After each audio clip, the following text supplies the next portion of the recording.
সাধারণত যে দেশগুলো উন্নতি করেছে তারা সেই দেশের প্রায় 3% বাজেটের 3% টাকা রিসার্চ এবং ডেভেলপমেন্টে খরচ করে। আর আমাদের দেশে আমরা করি 0.3%। বিএমআরসির অ্যানুয়াল বাজেট মাত্র 20 কোটি টাকা। বাংলাদেশ মেডিকেল ইউনিভার্সিটি একটা ইউনিভার্সিটি, অ্যাপেক্স বডি, তাদের রিসার্চ বাজেট 20 কোটি টাকা। তো এই টাকা দিয়ে তারা কি রিসার্চ গ্রান্ট দিবে বা কি রেগুলেটরি ফাংশন তারা ম্যানেজ করবে, এগুলো তো আমরা বুঝতেই পারছি। আমরা বাজেটের বক্তৃতা যদি আপনারা দেখেন, আপনারা দেখতে পারবেন সেখানে স্পষ্টভাবে বলা আছে রিসার্চ এবং ডেভেলপমেন্টে সরকার পাবলিক ইনভেস্টমেন্ট সিগনিফিক্যান্টলি বাড়াবে। আমরা ওখানে ইচ্ছে করে কোনো সংখ্যা দেইনি। আমরা চাই আপনাদের কাছ থেকে পরিকল্পনাটা আসুক। আপনারা বিএমআরসিকে কীভাবে উন্নতি করা যায় আপনারা পরিকল্পনা নিয়ে আসেন। আপনারা এরকম হেলথ ইকোনমিক্সকে রূপান্তর যদি করতে চান বা একটা নতুন যদি একটা রিসার্চ আপনার বিআইডিএস আদলে আরও বড় করে বড় কলবে যদি রিসার্চ ডেভেলপ করতে চান আপনারা পরিকল্পনা নিয়ে আসেন। আমার মনে হয় না যে আপনার financing is going to be a problem. We have highest level of political commitment and highest level of political will. আমরা বাংলাদেশে সরকারি তত্ত্বাবধানে পুরোপুরি গভর্নমেন্ট ওনারশিপে বাংলাদেশের সব জায়গায় প্রত্যেকটা গ্রাম এলাকার প্রত্যেকটা ইউনিয়নে শহরের প্রত্যেকটা ওয়ার্ডে একটি করে প্রাইমারি হেলথ কেয়ার ইউনিট আমরা স্থাপন করতে চাই। আমি যখন প্রাইমারি হেলথ ইউনিট বলবো, এইটার ব্রডলি 2টা ব্রাঞ্চ আছে। প্রথম যে উপরের দিকের ব্রাঞ্চটা এটা হলো primary health care clinic hospital, যেখানে প্রাথমিক স্বাস্থ্যের সব চিকিৎসা দেওয়া হবে। আর নিচের যে আপনার সেগমেন্টটা থাকবে এইটা হলো মূলত প্রিভেনশন এবং প্রমোশন। এক একটা প্রাইমারি হেলথ কেয়ার ইউনিট, যেটা ইউনিয়ন স্বাস্থ্যকেন্দ্র বা ওয়ার্ড স্বাস্থ্যকেন্দ্র, তার নিচে 3টা করে হেলথ হাব বা হেলথ পোস্ট, আপনি যাই নাম দেন, এখন নাম আছে কমিউনিটি ক্লিনিক, এগুলো থাকবে। 3টা করে আপনার এরকম হাব থাকবে। এক একটা হাবে 3জন করে কমিউনিটি হেলথ ওয়ার্কার থাকবে। আমরা ফ্রন্টলাইন যে হেলথ ওয়ার্কার এখন এই মুহূর্তে 3 ভাগে তারা বিভক্ত, কারোর সাথে কোনো কোঅর্ডিনেশন নাই।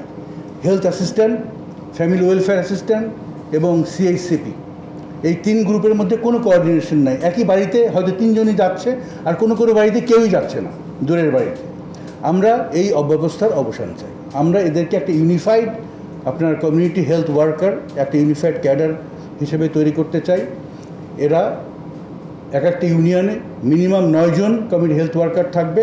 তারা ওই ইউনিয়নের সব হাউসহোল্ডকে তারা নিজেদের মধ্যে ভাগ করে নেবে এবং তারা এমনভাবে কাজ করবে যাতে প্রত্যেক 2 মাস পর যাতে তারা প্রত্যেকটা ঘরে যেতে পারে এবং সেখানে একটা প্রিভেন্টিভ যে হেলথ প্যাকেজ, এটাকে আমরা অলরেডি ডিফাইন করেছি। আমাদের টিম অনেকদিন ধরে কাজ করছে। এই প্রিভেন্টিভ হেলথ প্যাকেজ, যার মধ্যে blood pressure monitoring, blood sugar monitoring, mental health screening, আপনার সার্ভাইকাল ক্যান্সার স্ক্রিনিং, হ্যাঁ, আপনার ব্রেস্ট ক্যান্সারের প্রাথমিক স্ক্রিনিং, ছোটো বাচ্চাদের নিউট্রিশনের হাইট ওয়েট মনিটরিং, তারপরে আপনার নিউ প্রেগনেন্সি আইডেন্টিফিকেশন, যদি কাউকে টিকা দেওয়া দরকার হয় তার জন্য টিকার ব্যবস্থা করা, ফ্যামিলি প্ল্যানিং প্রোডাক্ট বিতরণ করা, এই সব কাজগুলো একজন ব্যক্তি করবে। আমাদের এখানে ঢাকা বিশ্ববিদ্যালয় বা অন্যান্য বিশ্ববিদ্যালয়ের ফার্মেসি ডিপার্টমেন্ট আছে। আমাদের দেশে ঔষধ শিল্প কিন্তু একটা, আমি বলবো যে একটা উন্নয়নশীল একটা আমাদের খাত। আমরা প্রায় 70টারও বেশি দেশে ওষুধ রপ্তানি করি। আমাদের এই যে এলডিসি গ্রাজুয়েশন যেটা প্রসেসের মধ্যে আমরা আছি, এটা হয়ে গেলে পরে আমরা অনেকটা বিপদে পড়ব। এই বিপদ থেকে যদি আমরা কাটাতে চাই, আমাদের যে এপিআই, এটার উৎপাদনের জন্য R&Dতে প্রচুর আমাদের ইনভেস্ট করতে হবে। আমাদের অনেক নলেজেবল স্কিলড আমাদের রিসার্চার লাগবে। তো সেখানে আমাদের ইউনিভার্সিটির পুরো আনট্যাপড রিসোর্স, আমরা কোনো কানেকশন আমরা এস্টাবলিশ করতে পারিনি। শুধু ফার্মাসিউটিক্যাল কেন, অন্যান্য অনেক ক্ষেত্রে মেডিকেল ইকুইপমেন্ট ফর এক্সাম্পল, আমরা 95% ওষুধ আমাদের দেশে তৈরি করি আর প্রায় 5% বাইরে থেকে আমরা ইম্পোর্ট করি। ইন কন্ট্রারি, মেডিকেল ইকুইপমেন্টের মাত্র 4% বা 5% আমাদের দেশে তৈরি করি আর প্রায় 95% আমরা বাইরে থেকে ইম্পোর্ট করে নিয়ে আসি। পাকিস্তানের মতো দেশ is a global leader in producing and exporting medical equipment. এবার বাজেট আপনারা দেখবেন, আমরা বলেছি যে মেডিকেল ইকুইপমেন্ট উপরে আমরা স্পেশাল ট্যাক্স ব্রেক দিব, হ্যাঁ, আগামী 5 বছরের জন্য। এবং পরে আমরা যদি আমরা রাষ্ট্রপতির দায়িত্ব পেয়ে আমরা আরও ট্যাক্স হলিডে দেবো। আমরা more and more private investment attract করতে চাই to build our medical equipment industry.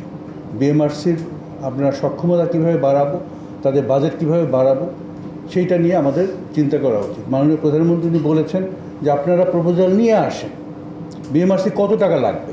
আমার রিসার্চ বাজেট যদি আমাকে 20 গুণ বাড়াতে হয়, বাড়ানোর পর যদি আপনারা মনে করেন যে আমাদের বাংলাদেশের স্বাস্থ্য গবেষণার উন্নতি হবে, আমাদের স্বাস্থ্য খাতের জন্য কাজে লাগবে, টাকাকে আমার কাছে কোনো প্রবলেম মনে হয় না। Now who in this world a human can deliver any service under this circumstance? এইটা শুধুমাত্র হয়েছে because our system is overtly centred around treatment, it's treatment centric. আমরা প্রিভেনশনের উপর আমাদের কোনো আপনার অ্যাওয়ারনেসই আমরা ডেভেলপ করাতে পারি না। আমরা এই সিস্টেমকে ভাঙতে চাই, আমরা এটাকে রূপান্তর করাতে চাই। এই রূপান্তর করে আমরা একটা প্রিভেনশন এবং প্রমোশন সেন্ট্রিক স্বাস্থ্য ব্যবস্থা বাংলাদেশে ডেভেলপ করতে চাই।